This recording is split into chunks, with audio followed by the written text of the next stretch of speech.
Ayon sa ulat mga kapatid, hindi missile, hindi barko, hindi fighter jet ang pinakamalakas na sandata ng China. Ano ito? Naku, pag-usapan natin to mga tol. I'm just a young nigga chillin' on it. First time I seen ice was a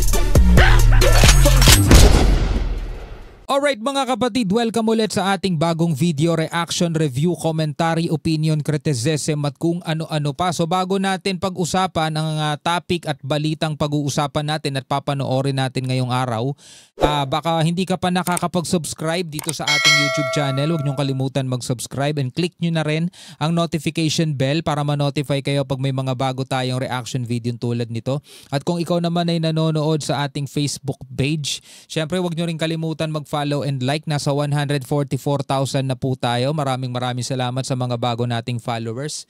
So ayun nga mga kapatid, no, dito sa balita mula rito sa first post. Meron daw bagong US government report ang nagsasabing ang China ay gumagamit daw ng mga fake accounts, AI clips, no, para magpakalat ng misinformation tungkol o kaugnay doon sa India's Operation Sindoor. Sabi pa nga mga kapatid sa report ay kiniklaim daw mga kapatid ng China etong alleged raffle hits to market its own fighter jets. Ibig sabihin mga kapatid, sinasabi daw ng China kung papaano nila natalo etong mga Rafale jets na to para iangat nila yung mismong mga fighter jets nila. Well, para mas malinaw yan, alamin natin ang buong detalye dito nga sa first post. Samahan ninyo ako mga kapatid, wag na natin patagalin pa, panoorin na natin to. Ito sabi, basahin natin. Ito galing US-China Economic and Security Review Commission. Table 1, examples of recent Chinese gray zone activities continued following the May 2025 India-Pakistan border crisis. Kasi kung naaalala ninyo, di ba nagkaroon ng sagupaan ng India at saka Pakistan. China initiated a disinformation campaign to hinder sales of French Rafale aircraft in favor of its own J-35s, using fake social media accounts to propagate AI images of supposed debris from the planes that China's weaponry destroyed. Sa madaling sabi mga kapatid, kung itatranslate natin sa Tagalog, no, nagsagawa daw ng disinformation campaign etong China kaugnay dito sa nangyayaring sagupaan ng India at Pakistan, at gumagamit daw ang China ng mga fake social media accounts at mga AI images na nagpapakita daw ng mga debris at mga sirang eroplano na ginagamit ng India, which is the French Rafale, para daw mga kapatid ipakita na natalo yun ng mga Chinese-made na airplane. Kasi ang ginagamit mga kapatid ng Pakistan, gumagamit sila ng mga aeroplanong made in China, mga missile na made in China. So sabi rito sa report, nag-initiate daw ang China na magpakalat ng disinformation campaign. Which is yun nga, yung mga ipinapakita daw nila na mga picture, mga images na parang mga sirang French Rafale is puro mga AI lang daw yun, para iangat yung market ng China's weaponry, no? Ano sa tingin ninyo mga kapatid, totoo kaya itong report na to, no? Ito'y mula US report, no? Tuloy natin. Beijing smeared India's Rafale jets. Kasi ang India ginagamit yung French Rafale.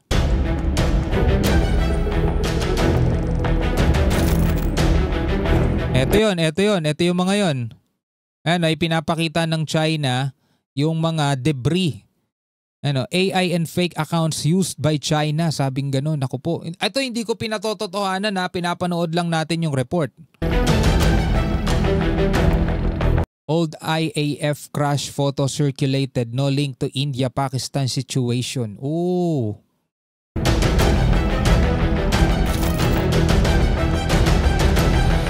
How China speared Indian military. China's hit job. What is China's most lethal weapon? You may be thinking about jets like the J-35 or warships like the Fujian, but none of them has ever seen battleground action. Guess which Chinese weapon has?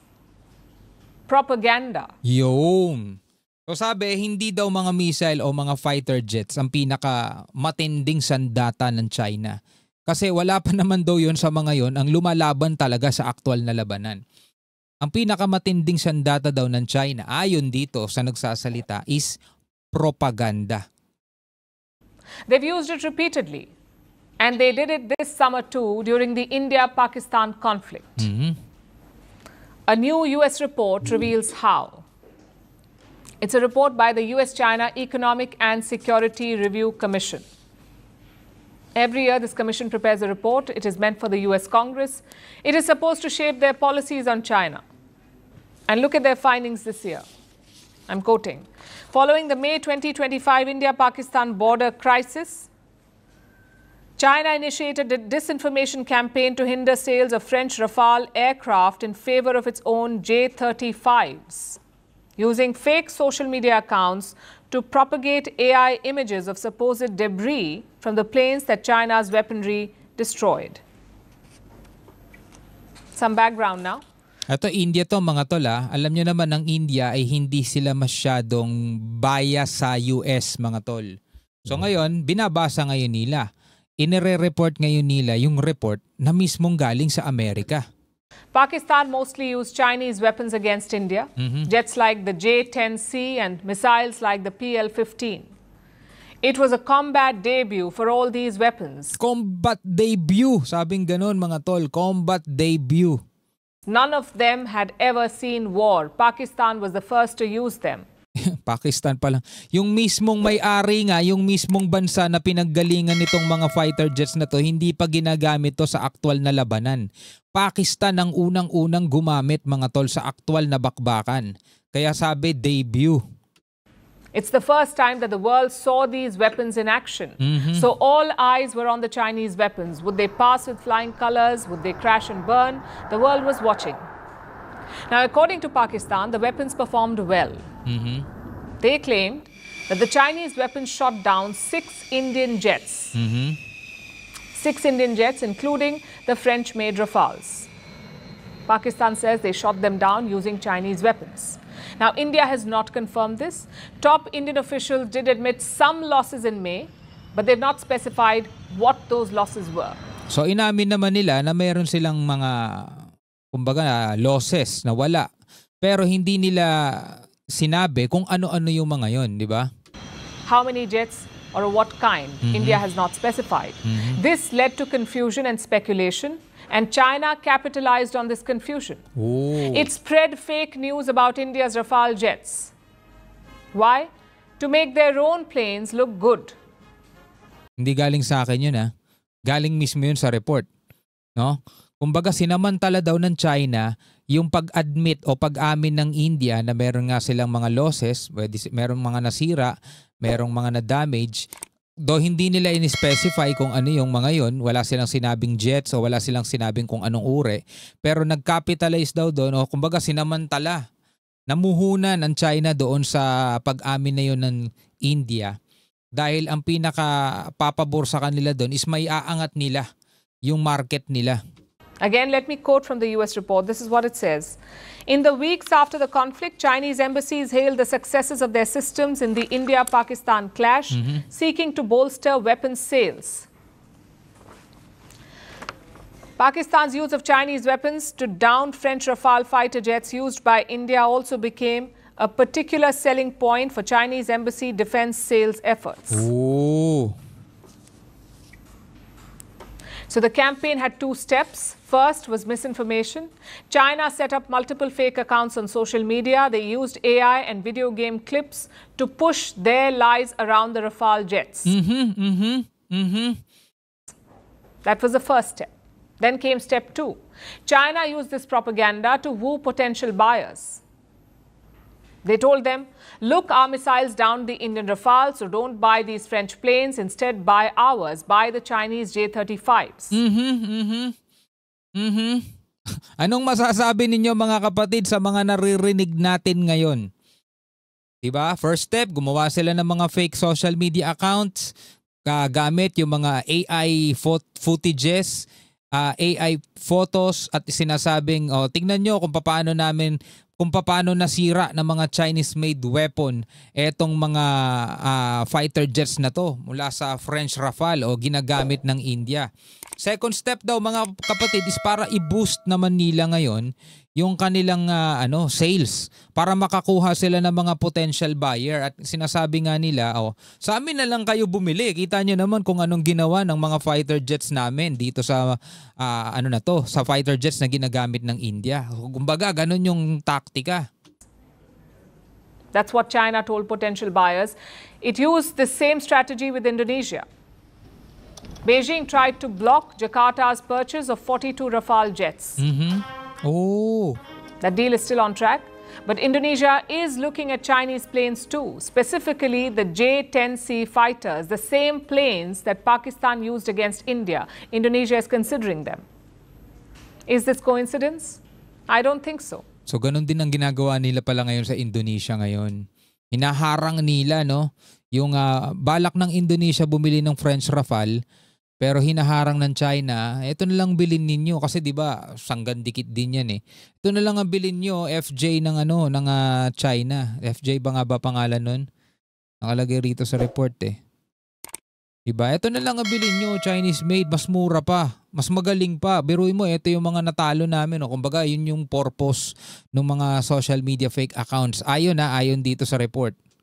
The US report also gives its assessment on what happened in May.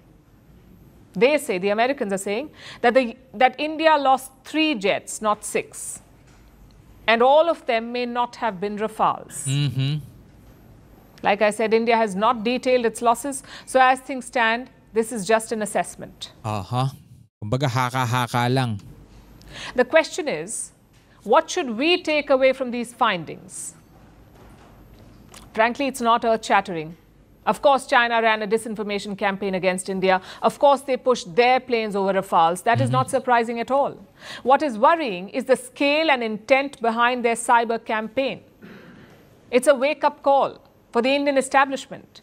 Why couldn't we fight this disinformation in May? Why couldn't we flag it in a detailed report? Why should we rely on French and US government reports?